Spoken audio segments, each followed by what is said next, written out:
The Atlantic wind carried the scent of brine and possibility as Natalie Morgan stood on the wooden deck of the Lighthouse Tavern, watching boats bob gently in the harbor below. At 34, she had learned that starting over required more courage than she ever imagined. 3 months had passed since she signed the divorce papers, closing a chapter on 8 years of a marriage that had slowly turned into polite cohabitation between two strangers sharing an address. She had driven north from Boston on impulse, following the coastline until she reached this small Maine town called Harbor's Edge. Something about the ocean called to her, promising a kind of peace she could no longer find in the city. The tavern was busy with the gentle hum of conversation, locals sharing stories over plates of fresh seafood, couples leaning close over candlelit tables. Natalie had chosen a corner table on the deck, far enough from the crowd to feel alone, but close enough to remind herself that life continued around her. A glass of white wine sat before her, catching the amber glow of the harbor lights. She wore a simple cream sweater and jeans, her dark hair loose around her shoulders, free from the tight professional bun she usually maintained. The unexpected. Guest a voice interrupted her thoughts, warm and genuine. "The inside tables are full.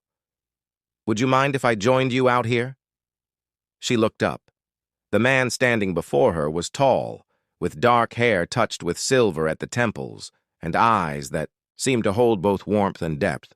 He wore a navy jacket over a white shirt, casual yet refined, and his smile carried no trace of agenda, only honest courtesy. Natalie hesitated for just a moment before nodding toward the empty chair. "I think the view is worth sharing." He sat down, keeping a respectful distance, and for a few moments, neither spoke. The waves provided their own conversation, rolling against the rocks below with rhythmic persistence. Then he said, "You look like someone searching for something." She raised an eyebrow, surprised, but not offended. "What makes you say that?" He gestured toward the ocean. People come to places like this for two reasons. They are running from something or searching for something, sometimes both. A smile touched her lips, the first genuine one in weeks. "And which are you?" He considered this thoughtfully. "I think I am learning the difference between the two." Stories. Between strangers, they talked easily after that, the conversation flowing like the tide below them. He introduced himself simply as Carter, no last name offered, no business cards exchanged. She gave him only her first name in return. There was something liberating about being strangers, about sharing thoughts without the weight of history or expectation. Carter spoke about traveling, about cities he had seen, and the way different cultures understood success. Natalie found herself talking about her marriage, about how she had built a life that looked perfect from the outside but felt empty within, how she had forgotten the sound of her own laughter until her best friend reminded her what joy looked like. "I spent years trying to fix something that was never broken," she said quietly. "It was just wrong for both of us. We were trying to force two pieces together that were never meant to fit." He listened without interrupting, his attention complete and unhurried. When he finally spoke, his words carried the weight of experience. The hardest thing about letting go is not the loss itself. It is forgiving yourself for holding on too long. The truth of it settled over her like a gentle wave. Yes, exactly that. A walk under the stars. As the evening deepened, Carter suggested a walk along the harbor. The air had cooled, and Natalie pulled her sweater closer as they descended the wooden steps to the pier below. String lights hung between the posts, creating a canopy of soft golden light above the weathered planks. They walked slowly, their footsteps echoing on the wood, the water lapping beneath them. The conversation shifted to lighter things, favorite books, terrible movies they secretly loved, the small moments that made life feel worthwhile. With each step, the space between them seemed to shrink, though neither moved closer. "Do you believe in timing?" Natalie asked suddenly. That people meet exactly when they are supposed to? Carter stopped walking, turning to face the water. The moonlight caught the planes of his face, highlighting the thoughtfulness in his expression. I think we meet people when we need them, he said slowly. Whether we are ready for them is a different question entirely. She studied his profile, sensing layers beneath his calm exterior. You sound like you are speaking from experience. He smiled, but it did not quite reach his eyes. Let us just say I have learned that the heart does not always follow a logical timeline. The kiss that awakened. Something. They stood there at the end of the pier, the lighthouse beams sweeping across the water in steady intervals. The world felt suspended, balanced between what was and what could be. Natalie felt something shift inside her, a recognition she could not name. Carter turned to her then, his eyes searching hers. In that moment, the noise of the world faded. There was only the sound of the waves, the whisper of wind, and the rapid beating of her own heart. When he leaned in, it was not rushed or careless. It was deliberate, as if he understood the significance of the moment.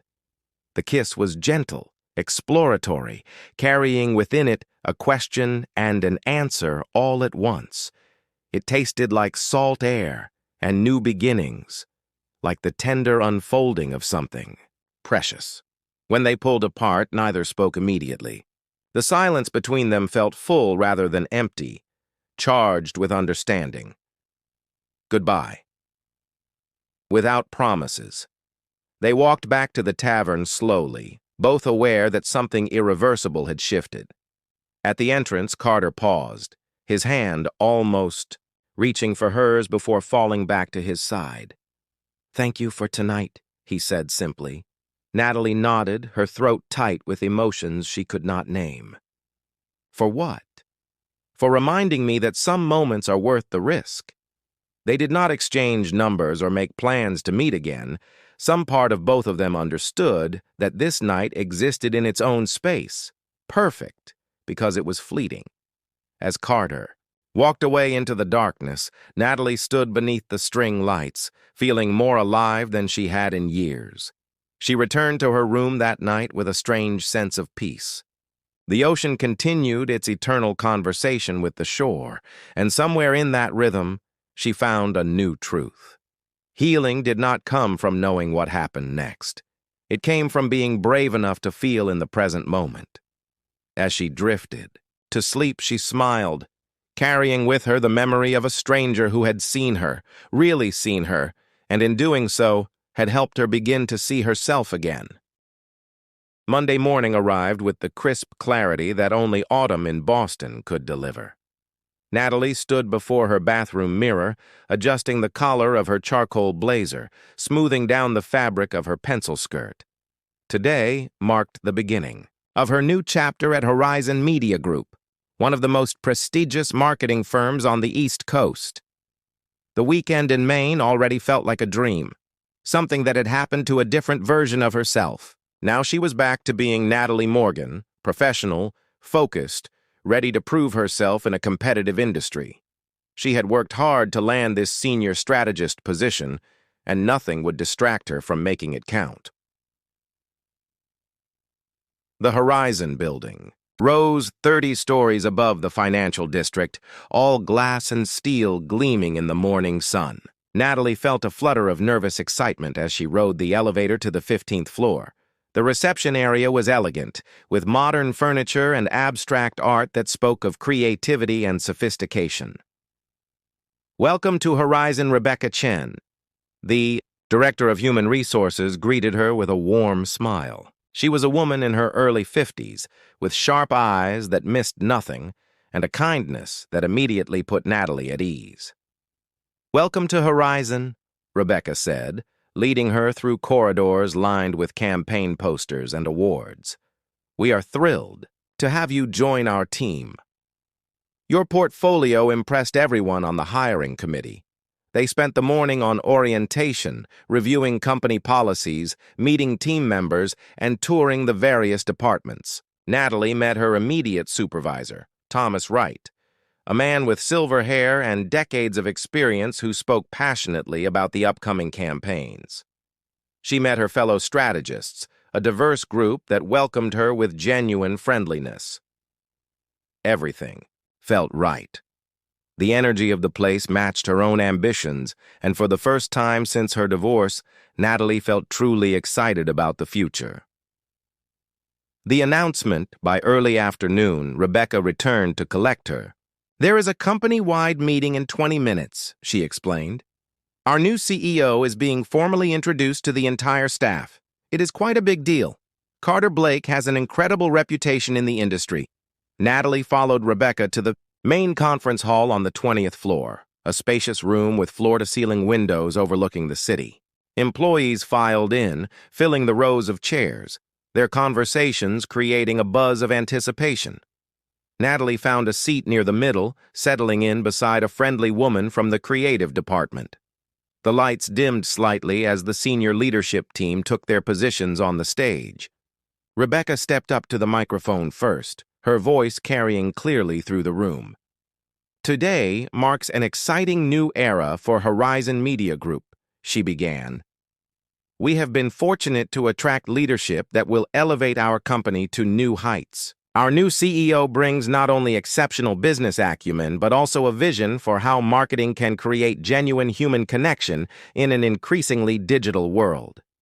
Natalie listened politely, her mind already planning her first campaign strategies. She barely registered Rebecca's next words until a name cut through her thoughts like lightning. "Please join me in welcoming Carter Blake." The room erupted in applause. Natalie's hands froze mid-clap as a figure walked onto the stage. Time seemed to slow, each second stretching impossibly long. It was him, the man from the harbor, the stranger who had kissed her under the string lights, the person who had awakened something inside her that she thought had died. Carter Blake stood before the assembled company, wearing a perfectly tailored navy suit, his presence commanding yet approachable. His dark hair was styled professionally, his bearing confident and assured. He looked every inch the successful executive he was, and then his eyes swept across the audience and found hers. The moment of recognition. For a fraction of a second, his composure wavered. His eyes widened almost imperceptibly, and his prepared smile faltered before he caught himself. Natalie felt the blood drain from her face, her heartbeat thundering in her ears so loudly she was certain everyone around her could hear it. Carter recovered quickly, his professional mask sliding back into place. When he spoke, his voice was steady, authoritative, giving no hint of the recognition that had just passed between them. "Thank you for that warm welcome," he began. "I have spent my career believing that great marketing is not about selling products. It is about understanding human needs, desires, and dreams. At Horizon, we have the talent and vision to create campaigns that do not just reach audiences, but truly resonate with them." Natalie sat frozen, unable to process what was happening. The man she had kissed, the man she had shared her vulnerabilities with, the man who had made her feel alive again, was now standing before her as her CEO, her boss. The irony was almost cruel. She forced herself to focus on his words, trying to hear them as an employee rather than as the woman who had walked with him along a moonlit pier. He spoke about innovation, about pushing creative boundaries, about building a company culture based on trust and excellence. His vision was compelling, his passion evident, and the room responded with genuine enthusiasm. But all Natalie could think about was the weight of the secret now hanging between them. The policy that changed everything. After Carter's speech, Rebecca returned to the microphone to cover several administrative updates. Then she reached a section that made Natalie's stomach drop. As a reminder to all staff, and particularly to our new employees, Horizon maintains a strict workplace relationship policy. We believe that professional boundaries are essential to maintaining a healthy, productive work environment. Personal or romantic relationships between employees regardless of department or rank, are not permitted.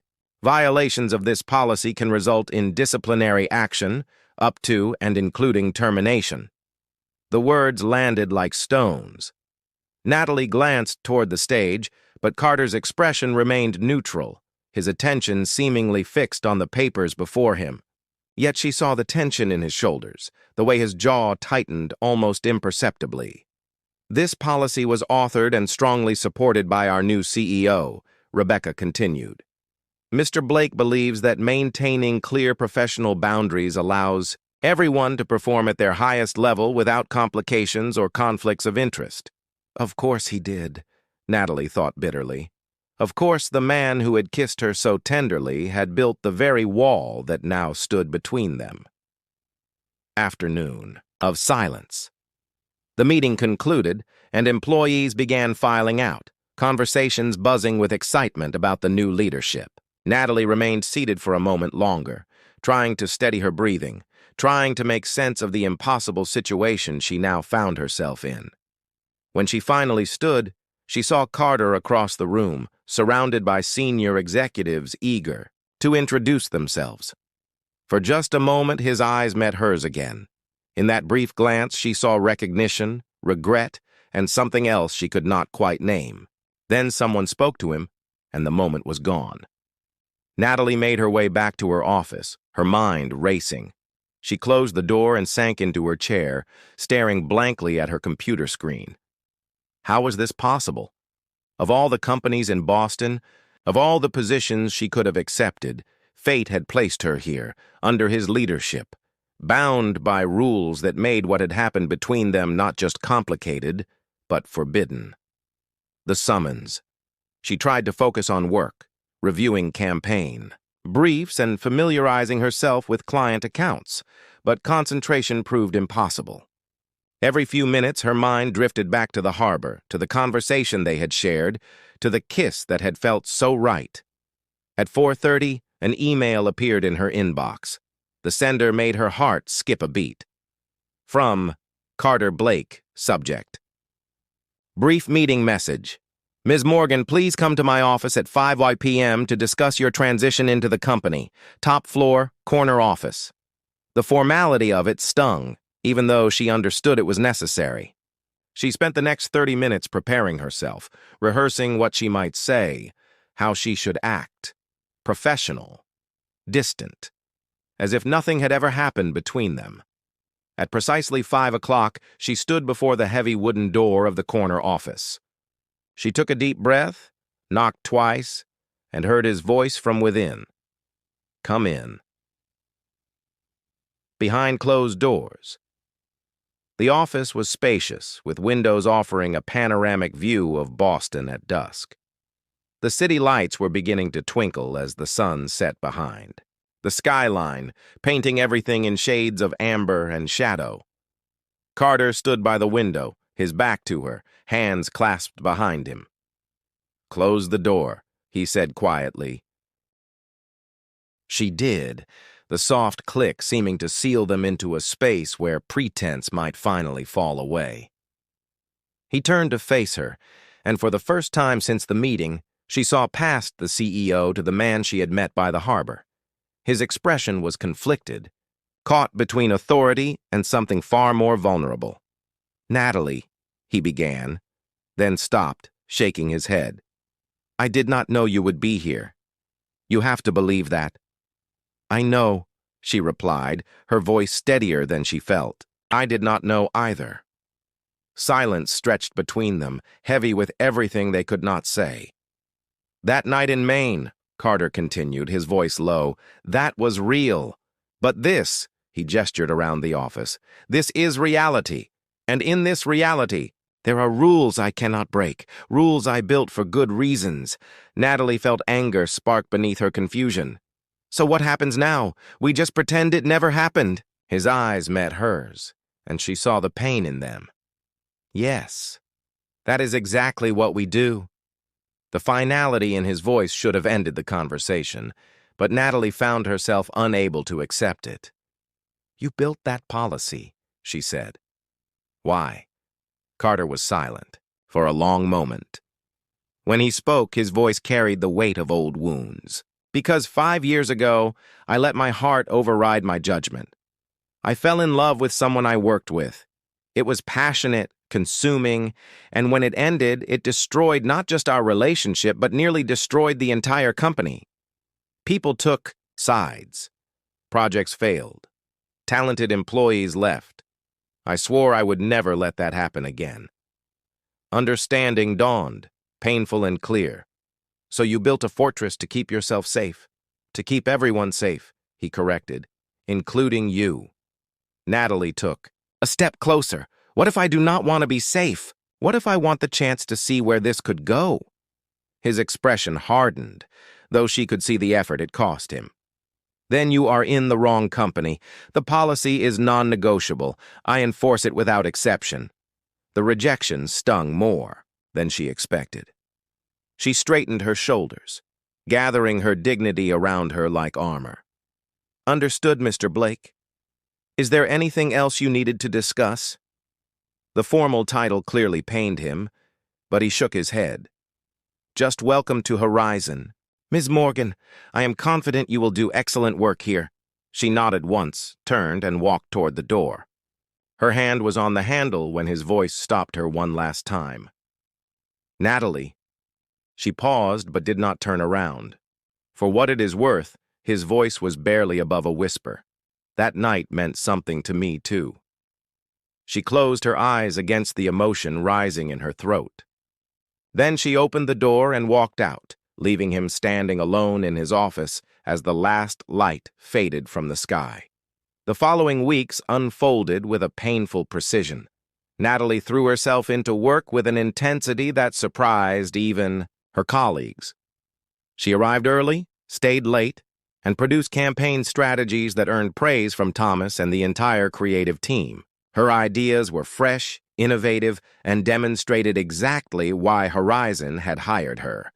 But beneath the professional success, she carried a constant ache. Every morning when she entered the building, her heart would betray her with a small leap of anticipation. Every meeting where Carter might appear left her hyper-aware of his presence, even when she forced herself not to look his way. Carter, for his part, maintained a careful distance.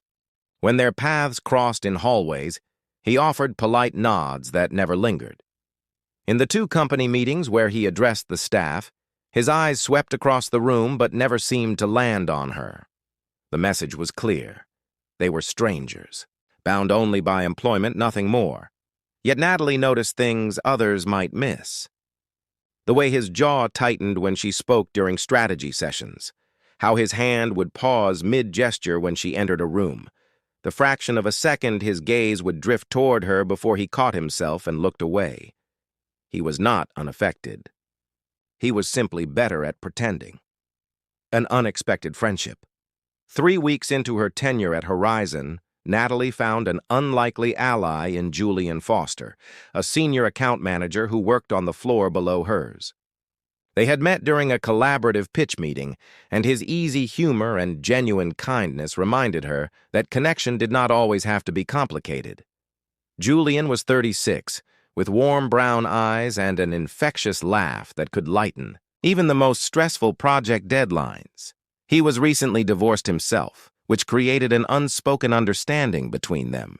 They began having coffee together in the mornings, sharing stories about adjusting to single life and rebuilding confidence after relationships ended. Their friendship was comfortable, uncomplicated, and exactly what Natalie needed. Julian never pushed for more than she offered, content to simply enjoy her company without expectations. One Thursday afternoon, he stopped by her office with 2 cups of coffee and a proposition. "There is a gallery opening downtown tomorrow night," he said, leaning against her doorframe. "Contemporary photography, wine, pretentious commentary about the use of light and shadow. Want to escape the office for a few hours?" Natalie considered it. She had spent too many evenings alone in her apartment, replaying memories of a harbor and a kiss she could not forget. Maybe it was time to create new memories. "That sounds perfect," she smiled. "What time?" "7. I will meet you there." The gallery is called Aperture on Newberry Street. The gallery opening Friday evening arrived with a light rain that made the city streets shimmer under the glow of streetlights. Natalie chose a simple emerald dress that brought out the green in her hazel eyes paired with a black blazer and heels. She was not trying to impress anyone, she told herself. She simply wanted to feel like herself again, like someone who existed beyond spreadsheets and campaign metrics. Aperture Gallery was intimate, with white walls displaying striking black and white photographs that captured moments of urban life. Jazz music played softly in the background as guests moved between images, wine glasses in hand, voices creating a pleasant hum of conversation. Julian was waiting near the entrance, looking relaxed in dark jeans and a gray sweater. His face lit up when he saw her. "You look amazing," he said warmly. "You clean up pretty well yourself," she replied with a smile. They moved through the gallery together, pausing before images that caught their attention. Julian made her laugh with his interpretations, pointing out details the photographers probably never intended. For the first time in weeks, Natalie felt some of the tension ease from her shoulders. They were standing before a photograph of a pier at sunset, the composition hauntingly beautiful, when Julian spoke more seriously. "Can I ask you something?" he said quietly. "Of course." "That first week you arrived at Horizon, something seemed to shift in you, like you were carrying something heavy. I have wanted to ask if you are okay, but I did not want to pry."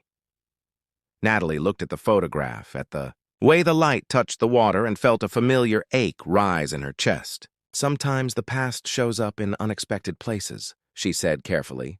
"You think you left something behind, but then you realize it followed you." Julian nodded, understanding more than she said. "Well, for what it is worth, I think you are handling whatever it is with grace." She smiled gratefully, touched by his kindness. They decided to grab dinner at a small bistro 2 blocks away, a cozy place with exposed brick walls and candlelit tables. Over pasta and wine, their conversation deepened.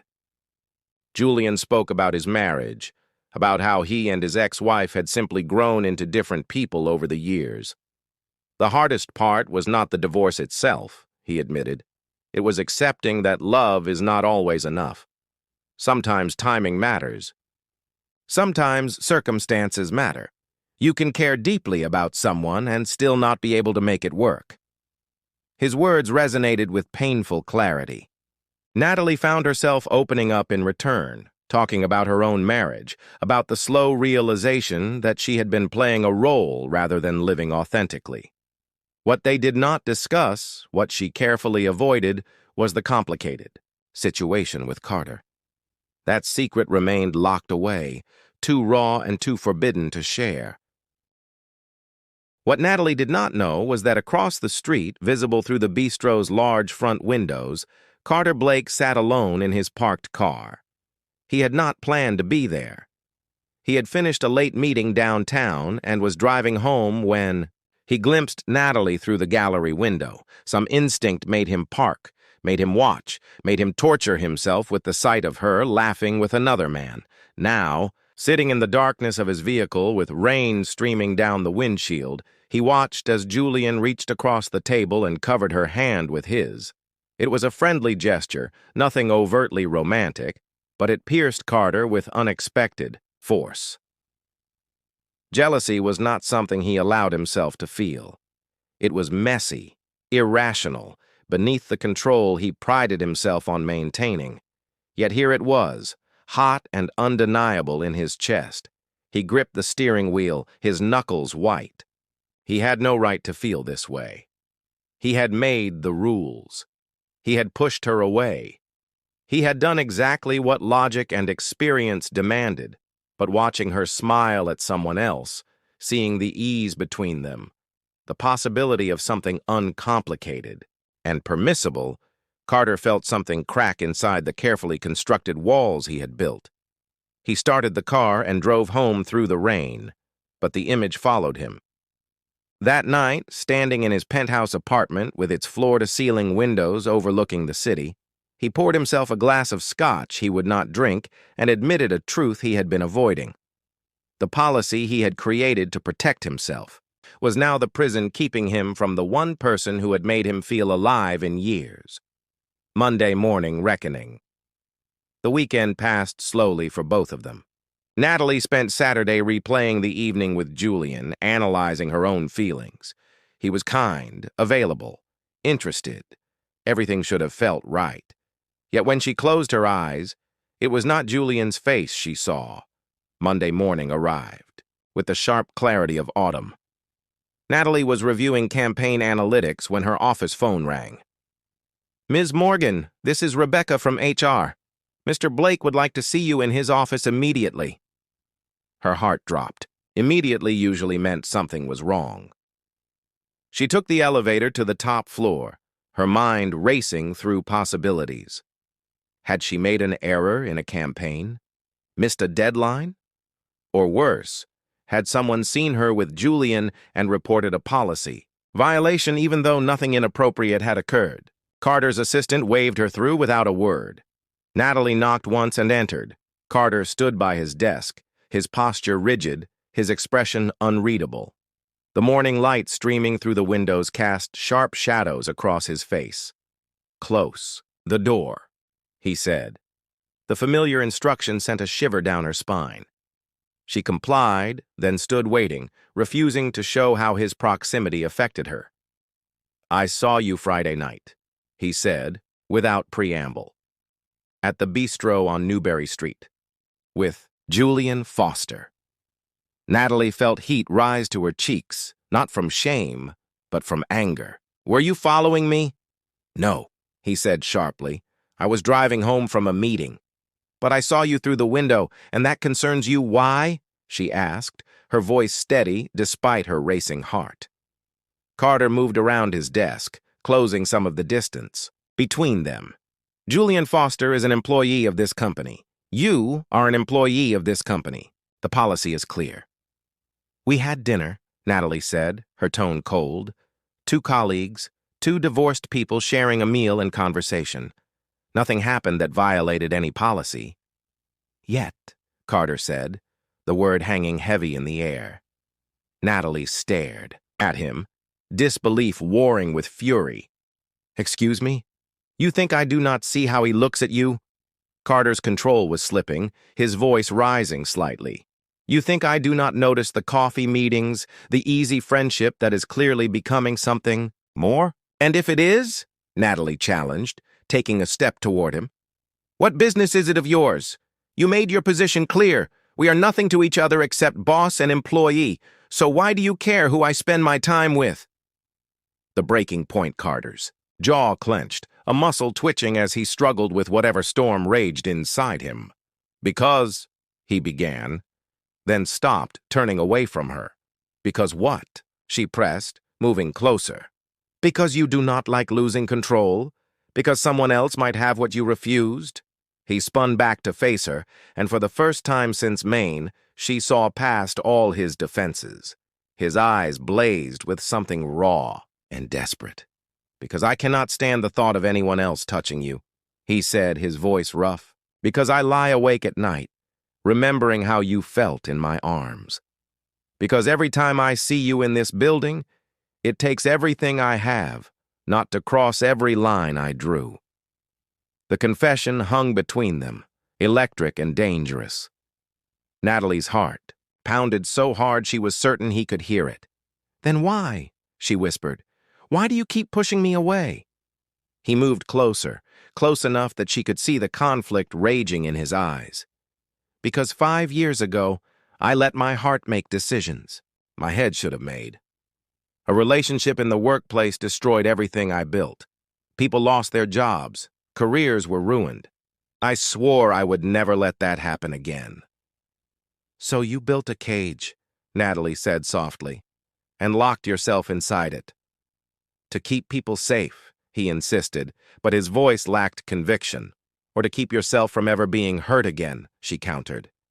They stood inches apart now, the air between them charged with everything they had been holding back. Carter reached up slowly, his hand trembling slightly as he lifted it toward her face.